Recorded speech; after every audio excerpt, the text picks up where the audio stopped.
And Jesus said, what my Father has given me is greater than all else, and no one can snatch it out of the Father's hand. I put this message together this morning primarily with our graduating high school seniors in mind, many of whom are sitting off to my left over here. But I want you to know that this message, I think, translates to every one of us this morning. I'm going to drop some knowledge on you right now, okay? It's not incredibly deep, but it is incredibly important to remember. And it's this: no one gets to decide who loves them. Nobody gets to decide who loves them. You might think otherwise, but it's a fact. You do not get to decide who loves you. Now, of course, there are things that you can do, probably things that you have done, right, to make yourself more attractive, more enticing, more desirable, more whatever to somebody whose love you covet. But no one, and I mean no one, gets to decide who loves them.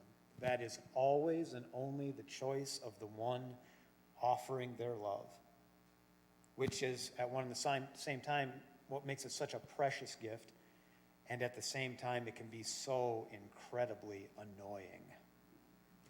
Which brings us to the realization that today is Mother's Day. Right? When you first came into the world, all of y'all, kicking and screaming and crying and slimy and frankly kind of gross, right there, in that minute, in that second, somebody loved you. And to her, you were greater than all else. Greater than anything that the Father had put into her arms.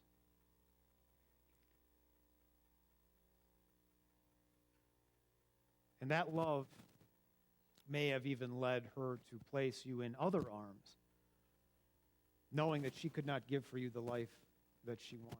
But no matter what the circumstance, it was in that minute, from the first breath you took, that someone's heart was overflowing and broken out of love for you. And since then, somebody has made it their mission to love you no matter how you happen to feel about it, which, as I said, at one and the same time can be incredibly comforting and also incredibly annoying, particularly when you do not want to be the subject of somebody else's attentions. Maybe the most annoying thing about being loved like this is that it seems to kind of make us passive, you know, taking the control out of our hands. And we so much love to think that we are in control of our lives at all times and in all places. This fourth Sunday of Easter is typically called Good Shepherd Sunday. And it's on this Sunday that we usually take our gospel, well, we always take our gospel reading from John's telling of the Jesus story, because John is the one who's constantly employing this image of Jesus as a shepherd and his followers, his disciples, as sheep. And I know that there's a lot of folks, maybe increasingly so, who don't find that imagery particularly comforting for them. They're not fond of it. They don't want to be thought of as sheep, right? Mindlessly following someone when they should be thinking for themselves and acting autonomously, in control of their own ideas, their own actions, their own motivations, and especially their own destinies. Our culture has even assigned a pejorative term, you've probably heard it, sheeple, right? To people who act like sheep, who somehow follow something or someone with blind devotion. Sheeple, people who act like sheep. Who wants to be called that, right? But I'm becoming more and more convinced that when Jesus employs this image, uses the term sheep to describe his disciples, he's actually describing himself a whole lot more as what it means for him to be shepherd than talking about his disciples as sheep. After all, what does the shepherd do?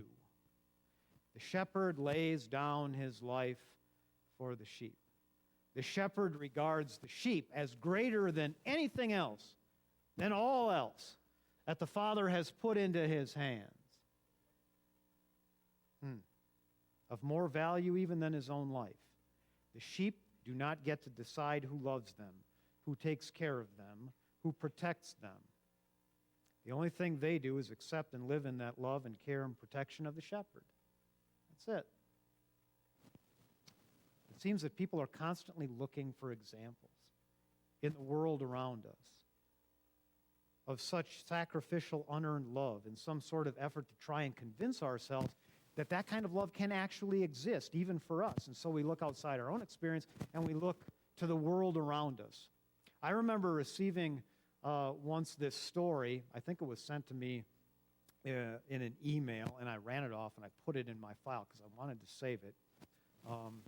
It's one of those stories that your aunt sends you, back before Facebook. Remember when you used to get all these emails from relatives and stuff? And this was one of my aunt's emails, okay? And this is how it began. An article in National Geographic several years ago provides a penetrating picture of God's protective love. After a forest fire in Yellowstone National Park in 1989, forest rangers began their trek up the mountain to assess the inferno's damage. One ranger found a bird literally petrified in ashes, perched statuesquely on the ground at the base of a tree, and somewhat sickened by the eerie sight, he knocked over the bird with a stick. And when he struck it, 3 tiny chicks scurried from under their dead mother's wings. The loving mother, keenly aware of impending disaster, had carried her offspring to the base of the tree and had gathered her chicks under her wings, instinctively knowing that the toxic smoke would rise. She could have flown to safety, but had refused to abandon her babies. When the blaze had arrived and the heat had scorched her small body, the mother had remained steadfast because she had been willing to die, so those under the cover of her wings would live. I'm going to turn this mic off, turn this one on, because I'm getting feedback. On. Can you hear me? There I am. All right. Now, wasn't that a beautiful story? If only it were true. Alas, fact-checking websites have looked into this story and proved otherwise. In fact, the National Geographic said it's unlikely such an incident occurred at Yellowstone National Park or anywhere else for that matter. They wrote this response to questions that had been sent in about that very story, and this was National Geographic's response. We've been getting a lot of emails about this. It's an inspirational story, which is why we hate to debunk it. But the incident has never been reported in National Geographic magazine, nor did it happen at Yellowstone, according to the park's ornithologist, who adds that it doesn't ring true of bird behavior anywhere. The story about a mother bird's self-sacrifice originated as an inspirational story published in 1945 in Reader's Digest. In that parable from long ago, the bird wasn't a wild creature of the forest, but rather a hen living on a farm. And as a fire engulfs the farm, she gathers her chicks under her wings to protect them, giving her life for theirs. And then National Geographic goes on to say that although we can observe the actions of animals, we cannot assume their behaviors are based on the same motives and emotions as our own. Some animals spend a great deal of time caring for their young. Others simply pause long enough to give birth or lay eggs and continue on their merry way.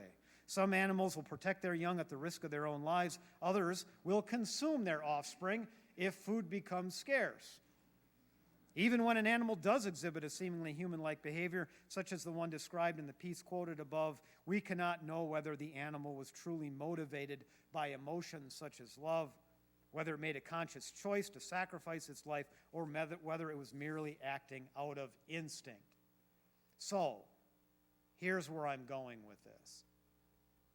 We don't need to make up inspirational stories to example what such love looks like, and this is why.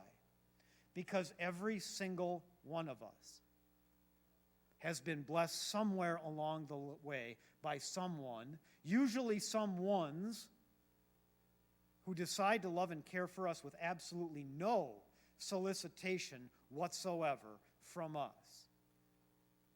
Usually it starts with moms and dads and grandparents and aunts and uncles and friends and other family and teachers and mentors and neighbors. So many who have treated us all along the way as though we were God's gift to them.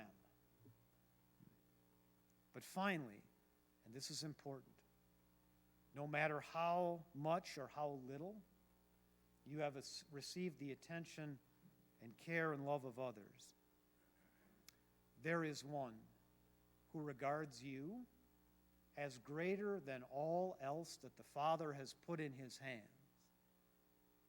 Greater than all else. That's you. Imagine that. And that has nothing to do with passivity or weakness. In fact, in that is power. Power to go out into the world now and bless other people with the same unearned gift that you have received. Christ is risen. He is risen indeed.